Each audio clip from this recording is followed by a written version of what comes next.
E te whānau o te nehenehe nui tēnā koutou.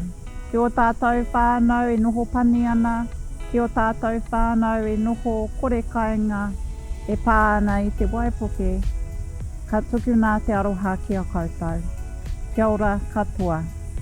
Happy New Year. I hope you've all had a wonderful holiday and I hope you're all well. It is our pleasure to bring you an update today on the election process that we're looking forward to in July this year. Kia ora whanau. We're starting the election process and to get the ball rolling, we're going to start reaching out to our marae.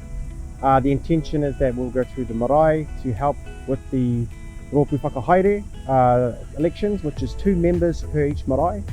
Our team at Te Nehenehe Nui will be connecting up with our marae contacts, and then shortly after we'll also be setting out some pānui regarding the general elections for the Kuratau and the Kurerere.